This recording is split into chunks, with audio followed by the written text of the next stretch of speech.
तो dear students, so basically अभी जो हम पढ़ने वाले हैं वो है symmetric and anti symmetric wave functions. ठीक है, तो ये होता क्या है मैं भी आपको समझाता हूँ। Symmetric and anti symmetric wave functions, ये जो है इलेक्ट्रॉन स्पिन चैप्टर का ही पार्ट है, जो कि थर्ड ईयर बीएससी के सिलेबस का हिस्सा है। सो क्या होते हैं ये सिमेट्रिक और एंटी सिमेट्रिक वेव फंक्शंस, आइए इनको समझने की हम कोशिश करते हैं। तो एक्चुअल में होता ये है कि बेसिकली सपोज के कोई एक सिस्टम ऑफ पार्टिकल है जिसमें दो पार्टिकल्स आप ले लीजिए। तो एक पार्टिकल स्टेट ए में है, वो कह देते हैं उसे फर्स्ट पार्टिकल, ठीक है। और एक दूसरा पार्टिकल है जो कि स्टेट बी में है, ठीक है। तो मतलब वो सेकंड पार्टिकल है। अच्छा, अब ये भी तो हो सकता है ना कि फर्स्ट पार्टिकल जो है वो स्टेट बी में हो और सेकंड पार्टिकल जो है वो स्टेट ए में हो, ये भी इक्वली पॉसिबल है।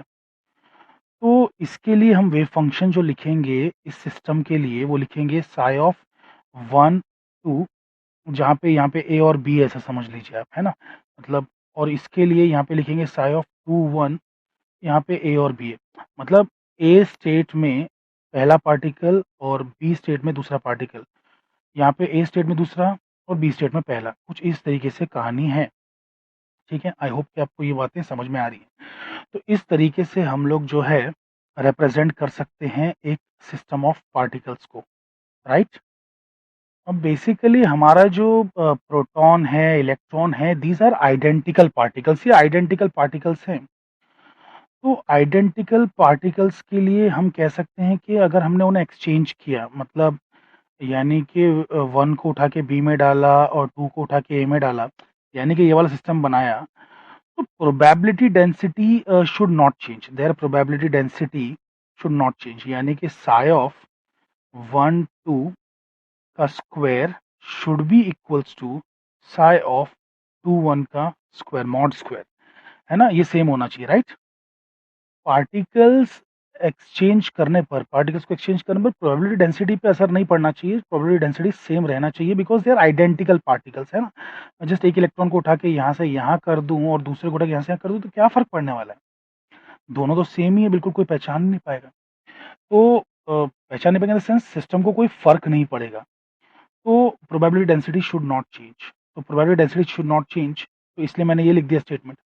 अब जब इसको मैं स्क्वायर हटाऊंगा, स्क्वायर रूट लिखूंगा, तो ये कुछ ऐसा नजर आएगा, psi of 1 2 is equals to, या तो प्लस आ सकता है या फिर माइनस आ सकता है। ये तो नॉर्मल मैथमेटिक्स का रूल है, आप जानते ही हैं कि जब हम स्क्वायर रूट लेते हैं, सो 4 का square root is not 2, it is +and -2। ये बात आप लोग बचपन से जानते हैं, राइट। तो वही मैथ्स की चीज हमें यहाँ पे फॉलो करनी चाहिए। चलिए, हमने वो फॉलो किया है। तो अब अगर सब सच में जब हम पार्टिकल्स को एक्सचेंज करेंगे, 1 जो ए में था और 2 जो बी में था, उसे हम उठा के 2 को ए में और 1 को बी में कर देंगे, और अगर वेव फंक्शन का साइन चेंज नहीं होता है, जैसे कि फर्स्ट केस में हो रहा है कि साइन चेंज नहीं हो रहा, साइन चेंज नहीं हो रहा, तो बेसिकली हम कहते हैं वेव फंक्शन इज सिमेट्रिक। हम कहते हैं वेव फंक्शन सिमेट्रिक है। और अगर एक्सचेंज करने पर 1 का 2, 2 का 1 करने पर अगर साइन बदल जाता है, जैसे सेकंड में हो रहा है, सेकंड में क्या हो रहा है कि साइन चेंज हो रहा है, तो हम कहते हैं wave function is anti symmetric. ठीक है, वेव फंक्शन को हम एंटी सिमेट्रिक कहते हैं। याद रखिएगा कि दोनों ही वेव फंक्शन, चाहे वो सिमेट्रिक टाइप का हो चाहे वो एंटी सिमेट्रिक टाइप का हो, दोनों ही श्रोडिंजर इक्वेशन का सॉल्यूशन है। दोनों ही सॉल्यूशन है श्रोडिंगर इक्वेशन का, बिकॉज हैमिल्टोनियन की जो वैल्यू है, हैमिल्टोनियन की value that does not change on exchange of two particles. दो पार्टिकल्स की अदला बदली, जो आइडेंटिकल पार्टिकल्स हैं, और अगर कॉमन फोर्स फील्ड में मूव हो रहे हैं, कॉमन पोटेंशियल में मूव हो रहे हैं, दो आइडेंटिकल पार्टिकल्स हैं, कॉमन फोर्स फील्ड में या कॉमन पोटेंशियल में मूव हो रहे हैं, तो उनके एक्सचेंज करने पर हैमिल्टोनियन नहीं बदलेगा, हैमिल्टोनियन की वैल्यू वही रहेगी। इसलिए दोनों ही सॉल्यूशन वैलिड सॉल्यूशन है। इन श्रोडिंगर इक्वेशन। ठीक है, आई होप कि आपको ये बात समझ में आ रही है। अब मैं इसमें डिटेल में और नहीं जाना चाहता हूँ कि what is common force field and all, तो वहां नहीं जाते हैं अभी फिलहाल। ठीक है, तो ये है, आपको ये समझ में आ गया। ठीक है, नाउ लिसन कि आप तो ये बात जानते हैं कि अगर देर आर एन पार्टिकल्स और उनका wave function psi one, Sai to, Sai three ऐसे करके अगर है अप टू साई एन, तो उसे हम एक कॉमन वेव फंक्शन से रिप्रेजेंट कर सकते हैं, psi of one two three up to N. ठीक है, यानी कि इसका उल्टा मैं कहूँ तो किसी भी एक वेव फंक्शन सिस्टम का वेव फंक्शन को हम ब्रेक कर सकते हैं टू मैनी पार्ट्स।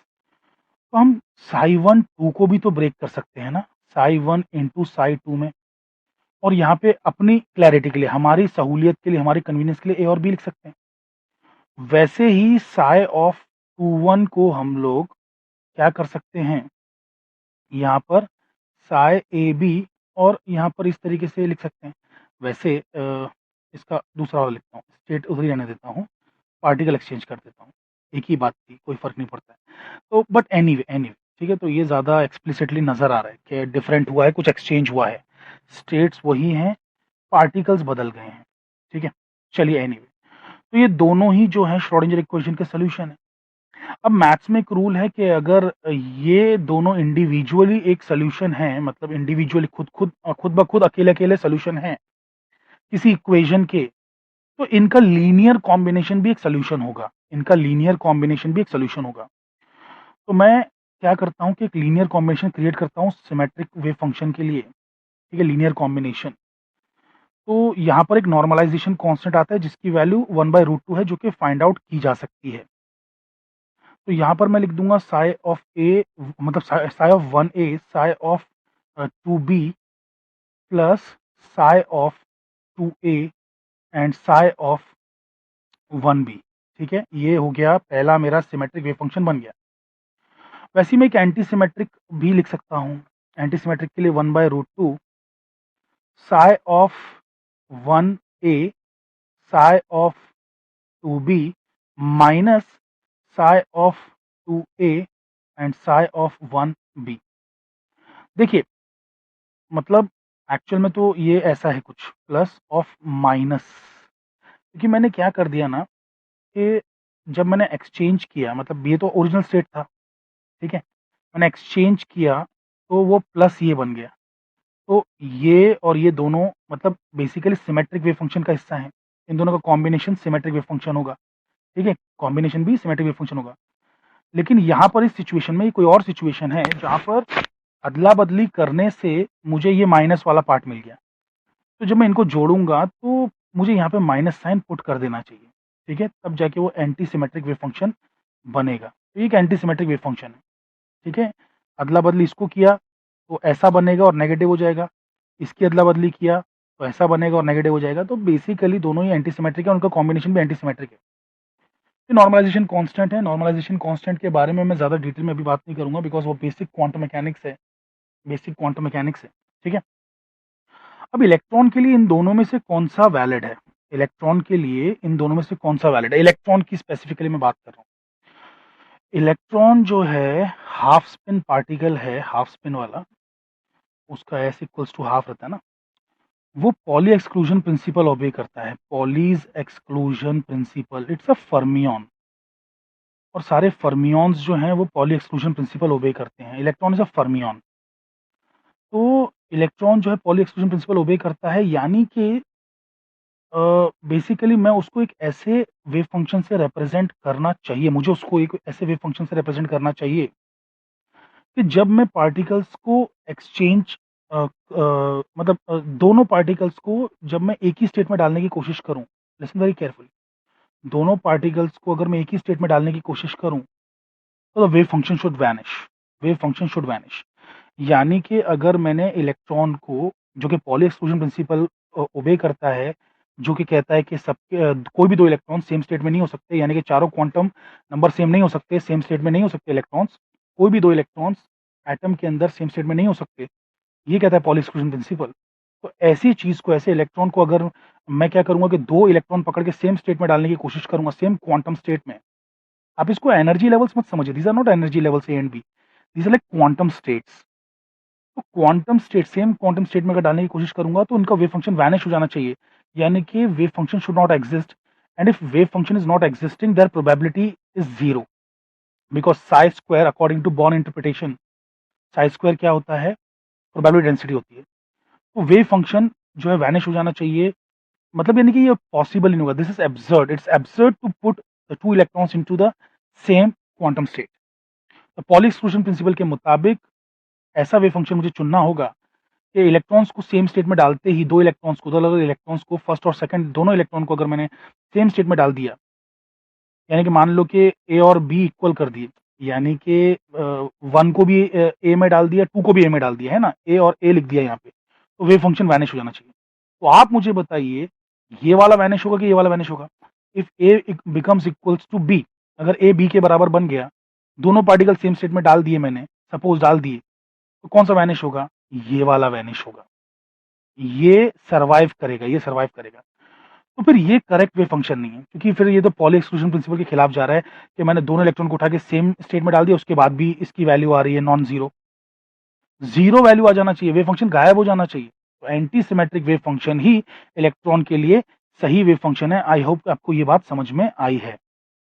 तो मैं लिख सकता हूं therefore as psi A vanishes, psi a vanishes when a becomes equals to b, यानी कि दोनों पार्टिकल सेम स्टेट में डाल दिए गए तब, hence